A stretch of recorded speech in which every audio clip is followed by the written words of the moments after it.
Hello दोस्तों, welcome to unusual cat code adventure and tech. स्वागत है आप सभी का एक और नए लेक्चर में। पिछले लेक्चर में हमने पढ़ा था दोस्तों कि HTML क्या होता है, HTML के यूजेस क्या क्या हैं। साथ ही साथ हमने देखा था दोस्तों VS कोड का सेटअप HTML के लिए। और उसके अलावा हमने दोस्तों गिटहब की रिपोजिटरी को लिंक करना सीखा था कि कैसे हम गिटहब की रिपोजिटरी को लिंक कर सकते हैं अपने फोल्डर के साथ, कंप्यूटर फोल्डर के साथ। और सबसे लास्ट में हमने बनाया था दोस्तों हमारा सबसे पहला वेब पेज। अगर आपने वो लेक्चर जाके नहीं देखा है तो आप जा सकते हैं हमारे यूट्यूब चैनल पे। यूट्यूब चैनल पे जाने के बाद दोस्तों हमने एक प्लेलिस्ट बनाई है HTML कोर्स के नाम से। इस HTML कोर्स की प्लेलिस्ट के अंदर ही हम अपने सारे लेक्चर को अपलोड करेंगे, जितने भी हमारे HTML के जो लेक्चर्स हैं उनको अपलोड करेंगे। तो जल्दी से जाके इस प्लेलिस्ट को आप सेव कर लीजिए, बुकमार्क कर लीजिए और साथ ही साथ चैनल को सब्सक्राइब तो करना दोस्तों बिल्कुल मत भूलना। और चलो आज के लेक्चर में हम पढ़ने वाले हैं दोस्तों टैग्स के बारे में कि टैग्स क्या होते हैं, ये HTML टैग क्या है, ये हेड टैग क्या है, मेटा टैग क्या है, टाइटल टैग क्या है, बॉडी टैग क्या है। इन सभी टैग्स के बारे में पढ़ेंगे। साथ ही साथ हम 4-5 न्यू टैग के बारे में पढ़ेंगे। तो चलिए दोस्तों शुरू करते हैं इस लेक्चर को बिना किसी इंट्रो के। तो दोस्तों टैग्स के बारे में पढ़ने से पहले सबसे पहले हम देखेंगे हमारी जो ये गिटहब की जो फाइल है, जो हमने गिटहब की जो रिपोजिटरी को लिंक किया था उसकी ये जो फाइल है, इसको हम पुश कैसे कर सकते हैं, ऐड कैसे कर सकते हैं, अपलोड कैसे कर सकते हैं अपने गिटहब के अंदर। जैसा कि आप देख सकते हैं हमारे गिटहब पे हमने अपनी रिपोजिटरी बनाई थी, हमने HTML के नाम से जो अपनी रिपोजिटरी बनाई थी। हम इसमें जाते हैं और देखते हैं ये जो लेक्चर 1 की जो फाइल है ये हमारी गिटहब की रिपोजिटरी में जो आई नहीं है। तो ये कैसे आएगी, ये कैसे अपलोड होगी, कैसे पुश होगी, इसको हम सबसे पहले सीखते हैं। तो उसके लिए दोस्तों कमांड होती है, अगर आपको ये जो गिटहब की फाइल है उसको पुश करना है अपने रिपोजिटरी के अंदर तो उसके लिए 3 कमांड होती है। स्टेप बाय स्टेप करते हैं उस 3 कमांड को और उन 3 कमांड को फॉलो करने के बाद जो है हमारी जो गिटहब की जो ये फाइल है वो हमारे रिपोजिटरी के अंदर जो है पुश हो चुकी होगी। तो सबसे पहली कमांड होती है दोस्तों गिट ऐड। हम इस फाइल को क्या करेंगे दोस्तों, ऐड करेंगे अपने गिट के अंदर। तो हम कर लेंगे दोस्तों गिट ऐड और दोस्तों एक डॉट लगाएंगे स्पेस देने के बाद। तो ये क्या होगा, डॉट का मतलब क्या है दोस्तों, जितनी भी फाइल होंगी ना हमारी अनएडिड फाइल, इसका मतलब क्या है, यू का मतलब अनएडिड फाइल, जितनी भी हमारी अनएडिड फाइल होंगी ना वो सारी दोस्तों ऐड हो जाएंगी। हमारे पास अभी एक ही अनएडिड फाइल है तो एक ही ऐड होगी। तो प्लस कर देते हैं एंटर, प्रेस कर देते हैं एंटर। एंटर प्रेस करने के बाद हमारी जो ये कमांड है वो सक्सेसफुली रन हो चुकी है। उसके बाद हम करेंगे दोस्तों कमिट, गिट कमिट -m लिखेंगे और यहाँ हम लिखेंगे कमेंट। कुछ भी कमेंट लिख सकते हो आप दोस्तों।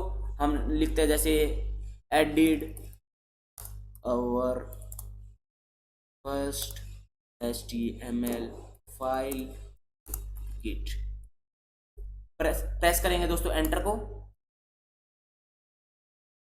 एंटर प्रेस करते ही देख सकते हैं दोस्तों लिखा आ गया 1 फाइल चेंज, 11 इंसर्शंस हो चुके हैं। क्योंकि ये 11 लाइन है तो 11 इंसर्शन हुए हैं और हमारी एक फाइल जो है चेंज हो गया है। अब कमिट करने के बाद दोस्तों आप देख सकते हैं अभी तक ये हमारी जो है फाइल नहीं आया है गिटहब के अंदर, अपलोड नहीं हुआ है। तो उसके लिए कमांड होती है दोस्तों git push origin main. Origin क्या लिख रहा हूं मैं अभी, ओरिजिन मेन। ये लिखने के बाद दोस्तों ये हमने क्यों लिखा है गिट पुश ओरिजिन मेन, इसका मतलब होता है गिट पुश, हम पुश कर रहे हैं अपनी फाइल को ओरिजिन के अंदर, किस ब्रांच के अंदर, मेन ब्रांच के अंदर। तो ये बात होती है दोस्तों। हम प्रेस करेंगे एंटर। एंटर प्रेस करने के बाद दोस्तों आपको ये पॉपअप दिख रहा होगा, ये आपको पहली बार ही दिखेगा क्योंकि आप न्यू आए हो गिटहब के अंदर। तो आपको लिंक करना होगा गिटहब को अपने इस क्या कहते हैं, इस टर्मिनल के साथ। तो हम गिटहब को लिंक कर लेते हैं, करते हैं sign in with our browser.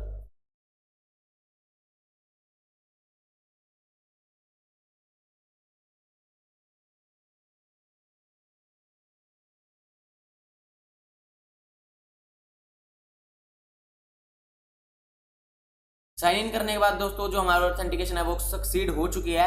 अगर आपकी ऑथेंटिकेशन सक्सीड ना हो तो आपको क्या करना होगा दोस्तों, बस खाली एक ऑथेंटिकेशन का साइन आएगा, वहां पे क्लिक करना है, पासवर्ड भर देना है, तो आपकी जो है ऑथेंटिकेशन वो है सक्सीड हो चुकी होगी। तो अब हम जाते हैं अपने यहाँ पे। तो हम देख सकते हैं दोस्तों ये जो हमारा पूरी जो फाइल है वो ऐड हो चुकी है। अब हम जाते हैं अगर गिटहब के अंदर तो क्रॉस कर लेते हैं और अब हम रिफ्रेश करते हैं तो हम देख सकते हैं दोस्तों जो हमारी HTML जो लेक्चर 1 की जो HTML फाइल है वो आ गई है। ये देख सकते हैं दोस्तों ये पूरा का पूरा जो कोड है वो हमारे गिटहब के अंदर जो है पुश हो चुका है। तो बैक करते हैं। अब हम बनाते हैं दोस्तों एक दूसरी फाइल लेक्चर 2 के नाम से, lecture2.html शिफ्ट एक्सक्लेमेशन का मार्क दबाएंगे, प्लस एंटर कर लेंगे। ये हमारे पास जो एब्रीविएशन है, हमारा जो बेसिक कोड है वो हमें VS कोड जो है प्रोवाइड कर देता है, हमें लिखने की जरूरत नहीं होती है। तो अब हम पढ़ेंगे दोस्तों टैग्स के बारे में। ये टैग क्या है, ये टैग क्या है, ये टैग क्या है, ये टैग क्या है, ये टैग क्या है। उससे पहले दोस्तों हम एक दो टर्म्स के बारे में और पढ़ेंगे आज। जैसे कि हमने पिछले जो लेक्चर में उसमें पढ़ा था कि वेब क्या होता है, कलेक्शन ऑफ इन्फॉर्मेशन होता है in the form of text की फॉर्म में, वेब पेजेस की फॉर्म में, वेबसाइट की फॉर्म में। फिर हमने वेब पेज पढ़ा था, एक सिंगल HTML का डॉक्यूमेंट होता है जिसे हम .html के साथ सेव करते हैं। फिर हमने पढ़ा था दोस्तों वेबसाइट क्या होती है, कलेक्शन ऑफ वेब पेजेस को हम क्या बोलते हैं दोस्तों, वेबसाइट बोलते हैं। आज हम पढ़ेंगे दोस्तों दो नई टर्म के बारे में। वो होती है दोस्तों स्टैटिक वेब पेज और एक dynamic web page. Static web page क्या होता है और डायनेमिक वेब पेज क्या होता है दोस्तों। स्टैटिक वेब पेज के बारे में सबसे पहले हम बात करते हैं। अगर हम सर्च करें यहाँ dog on Wikipedia, DOG dog on Wikipedia, enter press कर लेते हैं दोस्तों। यहाँ हम खोलते हैं दोस्तों ये डॉग की फाइल, ये डॉग की वेबसाइट विकीपीडिया की। तो ये जो आपको कंटेंट दिख रहा है ना दोस्तों, द डॉग, ये जो मेरे कंप्यूटर में भी आपको सेम दिखेगा। आप अपने अगर लैपटॉप या PC में चलाओगे तो आपको भी क्या है, ये सेम ही कंटेंट दिखेगा। तो दोस्तों अगर कंटेंट चेंज ना हो, वेरियस डिवाइस पे लॉगिन करने के बाद भी अगर जो है जो हमारा डाटा है वो सेम रहे, चेंज ना हो, डायनेमिकली चेंज ना हो, उसे हम कहते हैं दोस्तों स्टैटिक वेब पेज। इसका डाटा जो है स्टैटिक रहेगा, ये चेंज नहीं होगा, चाहे आप मेरे कंप्यूटर में देख लो चाहे आपके कंप्यूटर में देख लो। दूसरी बात आती है दोस्तों डायनेमिक वेब पेजेस की। डायनेमिक वेब पेजेस का एग्जांपल दोस्तों आप देख ही रहे हो, ये है दोस्तों इनविजिबल कैट। आपको ये क्या है, यूट्यूब, इनविजिबल कैट नहीं दोस्तों, यूट्यूब है। ये हमारा जो है डायनेमिक वेब पेज है। क्यों डायनेमिक वेब पेज है दोस्तों, आप अगर होम पे जाते हो तो ये जो कंटेंट है मेरे जो लैपटॉप में है, मेरी ID में है, वो अलग दिखेगा, आपकी जो ID में ये कंटेंट अलग दिखेगा। तो ये है दोस्तों डायनेमिक वेब पेजेस, जो आपकी जो नीड्स है उसके अनुसार जो है आपको क्या दिखाता है, कंटेंट दिखाता है, वो होते हैं दोस्तों डायनेमिक वेब पेज। तो ये दोस्तों दो न्यू टर्म थी जो मैंने आपको बताना अच्छा समझा। बेसिक थ्योरी का ज्ञान भी आपको होना चाहिए प्रैक्टिकल के साथ साथ। अब हम पढ़ेंगे दोस्तों टैग्स के बारे में। तो सबसे पहले हम देखते हैं ये वाला जो टैग है, फर्स्ट टैग। अगर मान लो हम इसे रिमूव भी कर लेते हैं, सबसे पहले हम इसे रिमूव करके देखते हैं। थोड़े एक्सपेरिमेंट दोस्तों आपको अपने कोड में करके देखने होंगे, तभी आप क्या होगे, अच्छे डेवलपर बनोगे। और अब हम इसे क्या करते हैं, गो लाइव कर लेते हैं, रन करते हैं।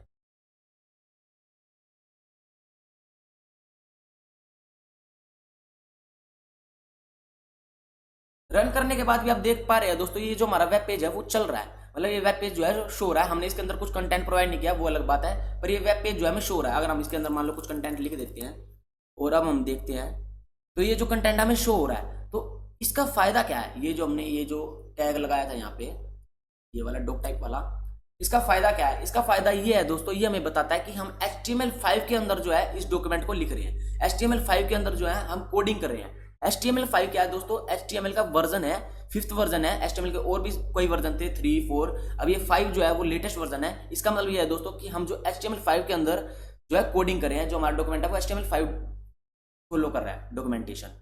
दूसरा टैग है दोस्तों ये HTML टैग। HTML टैग क्या होता है दोस्तों, ये होता है हमारा रूट टैग।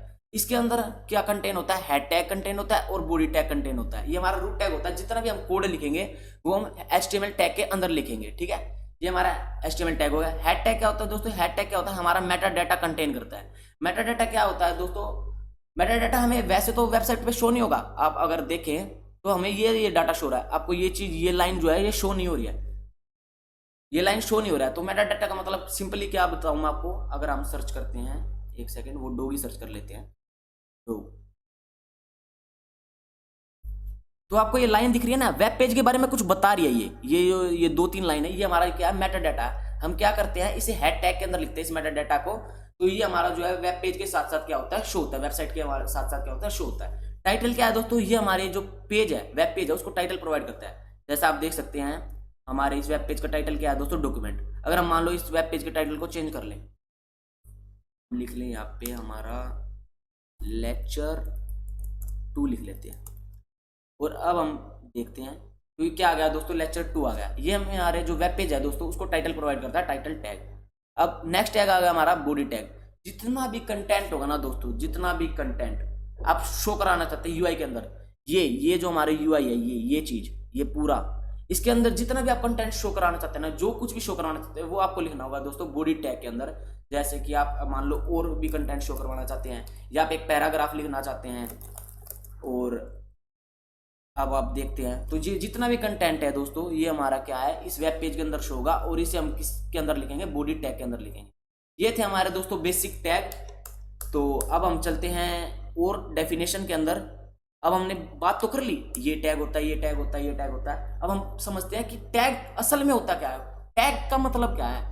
टैग तो पढ़ लिया, बॉडी टैग होता है, HTML टैग होता है, मेटा टैग होता है, हेड टैग होता है। वो ये टैग क्या है, टैग है दोस्तों प्री डिफाइंड कीवर्ड, पहले से ही डिफाइन हुए हैं कीवर्ड जिनका मतलब जो है पहले से ही स्टोर हो चुका है हमारे वेब ब्राउजर के अंदर या हमारी कोडिंग की लाइब्रेरीज के अंदर। तो वो होते हैं हमारे दोस्तों टैग्स, प्री डिफाइंड कीवर्ड्स होते हैं दोस्तों टैग। अब टैग क्या होता है दोस्तों, दो टाइप के होते हैं, एक होते हैं दोस्तों पेयर टैग और दूसरे होते हैं दोस्तों अनपेयर टैग। पेयर टैग और अनपेयर टैग क्या होते हैं दोस्तों, पेयर टैग जैसा आप देख रहे हैं ये HTML का टैग क्या है, ये दोस्तों ओपन भी है और ये क्या हमने क्लोज भी कर रखा है। ये हेड टैग ओपन भी है, ये क्लोज भी है, ये बॉडी टैग भी ओपन भी है, क्लोज भी है और इसके बीच में हम कंटेंट लिख रहे हैं। ये पैराग्राफ जो है दोस्तों ये ओपन भी है, क्लोज भी है। ये जो ओपन और क्लोज दोनों साथ में होते हैं ना दोस्तों टैग, उसे हम क्या कहते हैं दोस्तों, पेयर टैग। ये पेयर टैग है। अब दोस्तों आप बात करोगे अनपेयर टैग कौन से होते हैं फिर, अगर मान लो इसके अंदर हम कुछ भी कोडिंग लिख लेते हैं, ये लिख लेते हैं, ठीक है, हम दूसरा पैराग्राफ बनाते हैं P और ये इसके अंदर भी दूसरी लाइन होगी। अब हम देखते हैं, सबसे पहले ये आपको दिख रहा है, ऑब्वियस सी बात है कंटेंट आपको शो होगा। पैराग्राफ क्या होता है, मैं आपको पहले पैराग्राफ के बारे में बताता था। पैराग्राफ क्या होता है, पैराग्राफ एक टैग है जो हमें पैराग्राफ लिखने में क्या करता है, सहायता करता है। पैराग्राफ इसके अंदर आप कुछ भी पैराग्राफ लिख सकते हो। अब बात आती है दोस्तों अनपेयर टैग की। अनपेयर टैग कौन से होते हैं दोस्तों, अनपेयर टैग हमारे पास होता है दोस्तों BR टैग। BR टैग का क्या काम होता है दोस्तों, BR टैग एक स्पेस प्रोवाइड कर देता है, एक लाइन का स्पेस प्रोवाइड कर देता है हमारे कंटेंट के अंदर। जैसा कि आप देख सकते हैं दोस्तों ये BR टैग ने क्या करा, स्पेस जो है बढ़ा दिया। अगर आप और स्पेस बढ़ाना है तो आप एक और BR टैग लगाएंगे, आप देख सकते हैं दोस्तों एक और क्या लाइन का स्पेस आ गया। और बढ़ाना है तो आप एक और BR कर सकते हैं, आप देख सकते हैं और बढ़ गया है।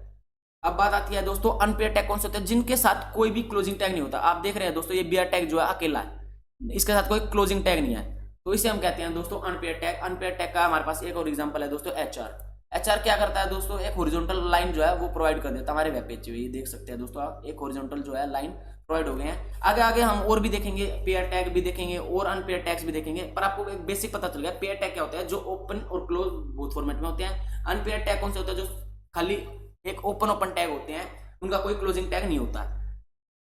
तो ये था हमारा पेयर टैग और अनपेयर टैग के बारे में। अब हम बात करते हैं दोस्तों, बैक करते हैं इसको, अब हम बात करते हैं दोस्तों हेडिंग टैग के बारे में। Heading tag is the most important tag जो हम आज पढ़ने वाले हैं। हेडिंग टैग क्या होता है, एक हेडिंग प्रोवाइड करता है हमारे वेब पेज को। तो हम यहाँ लिख लेते हैं, हेडिंग हमारे पास 6 टाइप की होती है, H1, H2, H3, H4, H5, H6। तो हम सबसे पहले H1 लिखते हैं और हम लिख देते हैं इसके अंदर हेडिंग 1। अब हम जाते हैं अपने वेब पेज के ऊपर, तो देख सकते हैं दोस्तों हेडिंग 1 हमें शो हो रही है, हेडिंग 1। अब आप इसके कुछ एट्रीब्यूट्स देखिए दोस्तों, क्या हो रहा है इसके अंदर। ये सबसे पहले तो बोल्ड है और क्या है दोस्तों, इसका जो फॉन्ट साइज है वो भी बड़ा है। एक बार आप अगर पैराग्राफ टैग यहाँ नीचे लिखें P टैग और यहाँ लिख लेते हैं this is for web page, और अब यहाँ आप देखते हैं तो ये देखिए दोस्तों इसका जो फॉन्ट साइज है वो छोटा है, इसका फॉन्ट साइज बड़ा है, साथ ही साथ ये बोल्ड है और ये क्या है, अनबोल्ड है। ये डिफरेंस नहीं है दोस्तों, खाली आपको लग रहा होगा कि ये डिफरेंस है, ये डिफरेंस नहीं है, और भी बहुत तगड़ा डिफरेंस है इसके पीछे, वो मैं आपको बताऊंगा। सबसे पहले हम और भी हेडिंग टैग के बारे में देख लेते हैं। फॉर एग्जांपल हम देख लेते हैं H2 के बारे में, इसमें लिख लेते हैं हेडिंग 2 और इसे हम क्या कर लेते हैं 4 के लिए कर लेते हैं। साथ ही साथ हम इसमें लिख लेते हैं एक में लिख लेते हैं H3, नीचे जाएंगे H4, नीचे जाएंगे H5, नीचे जाएंगे H6। ये क्या होगा दोस्तों, ये क्या होगा, ये क्या होगा? मुझे पता है आपके अंदर ये सवाल आ रहा होगा ये क्या होगा। जिनको पता है अच्छी बात है, जिनको नहीं पता है मैं आपको बताऊंगा। सबसे पहले एक बार देख लेते हैं ये हेडिंग 2, हेडिंग 3, हेडिंग 4 क्या काम कर रही हैं। आप देख सकते हैं दोस्तों जो हेडिंग 1 का साइज है वो बड़ा है, हेडिंग 2 का साइज छोटा है, हेडिंग 3 का साइज और छोटा है, हेडिंग 4 का साइज और छोटा है, हेडिंग 5 का साइज और छोटा है, हेडिंग 6 का साइज सबसे छोटा है। तो आप सोच रहे होंगे साइज का डिफरेंस है, ये हेडिंग टैग जो है वो साइज का डिफरेंस कर रहे हैं। अगर आपको बड़ा साइज चाहिए तो आप हेडिंग 1 ले लें, छोटा साइज चाहिए हेडिंग 2, हेडिंग 3। नहीं दोस्तों, ये काम नहीं होता है हेडिंग टैग के काम। हेडिंग 1, हेडिंग 2, हेडिंग 3 इनका काम ये नहीं होता है। ये इनका काम होता है दोस्तों सर्च इंजन ऑप्टिमाइजेशन का। सर्च इंजन ऑप्टिमाइजेशन SEO क्या करता है दोस्तों, हमारे जो पेज को रैंक करने में काम आता है। रैंक करने में कैसे काम आएगा दोस्तों, अगर हम हेडिंग को अच्छे से यूज करेंगे। हेडिंग को कैसे अच्छे से यूज कर सकते हैं, जो दोस्तों इंपॉर्टेंट चीज है ना उसको हम हेडिंग बड़ी दे दें, और जो कम इंपॉर्टेंट चीज है उसको हम हेडिंग 2 दे दें। फॉर एग्जाम्पल हम कोई भी चैप्टर पढ़ते हैं, सबसे पहले हम पढ़ेंगे चैप्टर 1। चैप्टर 1, ये जो चैप्टर 1 है ना दोस्तों, ये हमारी मेन हेडिंग है, ये हमें बता रहा है कि ये कौन सा चैप्टर है। उसके अंदर दोस्तों कुछ कुछ टॉपिक हो गए, तो उसे हम कर सकते हैं हेडिंग 2 या हेडिंग 3 से। उन टॉपिक्स के अंदर भी सब टॉपिक्स होंगे, उनको हम हेडिंग 5 से लिख सकते हैं, हेडिंग 6 के लिख सकते हैं। तो ये दोस्तों इंपॉर्टेंस के अनुसार हमें क्या करना होता है, हेडिंग को देना होता है। हेडिंग 1 देना होता है, जो ज्यादा इंपॉर्टेंट है उसको हेडिंग 1 दे दो, जो सबसे कम इंपॉर्टेंट है उसको हेडिंग 6, जो बीच का है वो H4 दे दो, H6 दे दो। तो इस तरह से हम क्या करेंगे दोस्तों, अपने हेडिंग टैग को यूज करेंगे, ना कि साइज के अनुसार। साइज आप इसका भी चेंज कर सकते हो, इसको भी बिल्कुल इस साइज का बना सकते हो। वो स्टाइल टैग होता है, वो आपको बाद में बताएंगे, वो CSS के अंदर आता है, तो वो चीज आपको बाद में बताएंगे। पर क्या कर सकते हो आप, इसको भी इस जैसे फॉन्ट पे ला सकते हो, पर इसका काम और इसका काम दोस्तों अलग है। ये हमारी जो सर्च इंजन ऑप्टिमाइजेशन में, SEO में रैंक करने में हमारी वेबसाइट को हेल्पफुल करता है। तो हमें हमेशा हेडिंग टैग का उनकी इंपॉर्टेंस के अनुसार यूज करना होता है। मैं बार बार यही बात कर रहा हूँ, इंपॉर्टेंस के अनुसार हम हेडिंग का यूज करेंगे। जो मोस्ट इंपॉर्टेंट चीज है उसको हेडिंग 1 में लिखेंगे, जो लीस्ट इंपॉर्टेंट है उसको हेडिंग 6 में लिखेंगे। तो ये था दोस्तों हमारा हेडिंग टैग। अब आप बात कर रहे हैं कि दोस्तों मैंने क्या कर दिया था, ये करा, ये इतने सारे कॉपी कैसे कर रहा हूँ मैं, और ना ही मैंने कंट्रोल पर C करा है, कुछ भी करा है। तो इसके लिए दोस्तों हमारे पास एक शॉर्टकट की होती है VS कोड में, वो होती है, अगर आपको एक लाइन कॉपी करनी है, ये वाली अगर मुझे लाइन कॉपी करनी है पूरी नीचे बिल्कुल सेम, तो Alt Shift और अप डाउन का जो एरो है वो दबाएंगे, तो ये देखो दोस्तों कॉपी हो गया। एक बार और करेंगे तो ये वाली लाइन एक बार और कॉपी, एक बार और कॉपी, एक बार और कॉपी, एक बार और कॉपी। तो ऐसे ऐसे दोस्तों ये जो लाइन है वो कॉपी होती रहेगी। अब दूसरी बात आपने देखा था, ये मेरे मल्टीपल कर्सर्स, ये मैं मल्टीपल कर्सर्स कैसे ला सकता हूँ, और मैं ये चेंज कैसे कर रहा हूँ, H3 कर दिया या H5 कर दिया, ये मैं कैसे कर पा रहा हूँ। तो इसके लिए भी दोस्तों एक शॉर्टकट की है, वो है दोस्तों Alt दबाएंगे, और जहाँ जहाँ आपको कर्सर चाहिए, मल्टीपल कर्सर जहाँ आपको चेंज करना है वहाँ आप ये कर्सर बना सकते हैं, और आप यहाँ चेंज कर सकते हैं। ये देखो चेंज कर दिया हमने, चेंज करिए, अनडू कर दिया है। अगर आपको मल्टीपल कर्सर्स बनाने तो Alt, और कहीं पे भी क्लिक करोगे मल्टीपल कर्सर्स आ गए हैं, मल्टीपल कर्सर्स आ गए। अब हम यहाँ लिखते हैं ABC, तो ये देखो 1 2 3 4 5 6 7 8 9 10 लाइन में दोस्तों एक साथ क्या हो रहा है, चेंज हो रहा है। तो ये दोस्तों काम होता है, अगर आपको बहुत सारी चीज़ों को क्या करना है, एक ही साथ क्या करना है, आपको लिखना है बहुत सारी लाइन में, अगर एक ही साथ सेम कोड लिखना है तो आप इसका यूज़ कर सकते हैं। बहुत अच्छा एक चीज़ प्रोवाइड कर रखी है VS कोड ने, इसलिए मैं VS कोड को प्रेफरेंस देता हूँ कोडिंग करने के लिए। तो चलो दोस्तों आज के तो लेक्चर में बस इतना ही था। हमने हेडिंग टैग के बारे में पढ़ लिया है, टैग्स के बारे में पढ़ लिया है, बेसिक टैग्स के बारे में पढ़ लिया है, HTML head tag, body tag, अच्छा क्या कहते हैं पैराग्राफ टैग के बारे में हमने देखा, BR टैग के बारे में हमने देखा। पैराग्राफ टैग को और अच्छे से भी देखेंगे, पर आपको थोड़े बहुत नॉलेज जो है पैराग्राफ टैग जो है वो पैराग्राफ लिखने के काम आता है। तो आज के लेक्चर में तो बस इतना ही था दोस्तों। अगर आपको ये लेक्चर अच्छा लगा हो तो इस लेक्चर को लाइक कर देना, अपने दोस्तों का शेयर बिल्कुल करना, अकेले अकेले क्यों पढ़ रहे हो, अपने दोस्तों को ही पढ़ा लो दोस्तों, और कमेंट करना, और साथ ही साथ इस चैनल को सब्सक्राइब करना तो बिल्कुल नहीं भूलना। मिलता हूँ आप सभी से अपने नेक्स्ट लेक्चर में, तब तक के लिए गुड बाय, स्टे सेफ, जय श्री राम।